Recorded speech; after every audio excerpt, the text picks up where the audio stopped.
We've got to lead. We can't just keep doing what we're always doing because silicon is reaching a wall. I said, so let's do the next step. What's going to happen after silicon? We've got to think of something different. We're working with things that aren't commercially available. We're making like a spectrometer for about $100. 3D printing using glass and at the nanometer scale. The equivalent, if you blew it up to the size of my pinky would be about 50 foot long, so that Harry Potter's cloak of invisibility will be possible.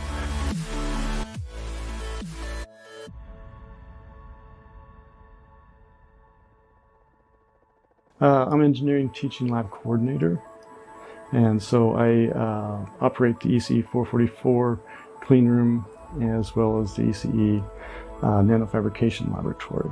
So we've got a 3,000 square foot class 5-6 clean room for instructional purposes. Nobody's doing that. We got our industry partners on board with this. Intel loved it, donated equipment, and then I had to figure out what to do. For example, nanosphere lithography. To be able to reproduce these really small dimensions, doing it the traditional way is incredibly expensive. You're looking at millions of dollars. We can do it for a couple dollars. We can do the same thing with little balls of plastic. Everybody has one of these tools that allows you to put metal onto the surface of the wafer. And it will actually extrude out little tiny nanowires. You're looking at systems that are going to be $5 million to $15 million. Most research facilities would love to have them, whereas our students, undergraduate students, get seat time. Even by the end of the semester, they can walk up to it, turn it on, load up their sample, and then start imaging or milling. Then we also have access to technologies that nobody else does because we know what we need, but we don't have anything available to let us do that. So we make that ourselves. For example, these nanospheres that we're ordering.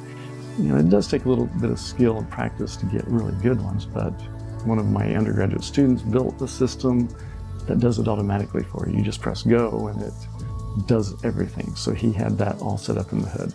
This is crazy, pie in the sky, and that's what I tell my students. Just think of the craziest thing you can do, and we'll try it. 99.5% of the time it's worked so far. We have researchers in there, but the researchers are actually doing real research. But the understanding of whatever they discover gets taught to our students in real time. So when we discover something that afternoon, we're teaching it. Because this is very valuable intellectual property. These technologies that we're developing could be worth potentially billions of dollars. So we have one product we've got a company started. The goal of that is, once that is profitable, a portion of those profits are going to go back to the students. So it's a magical lab. We've got the right environment, the right people, the right expertise, and we've got over 50 years of experience doing similar things. And the students are coming out of here and they're going to start creating that first generation of mass-produced nanotechnology, because that's the Illinois way. We come up with our own way of doing it, and it works great.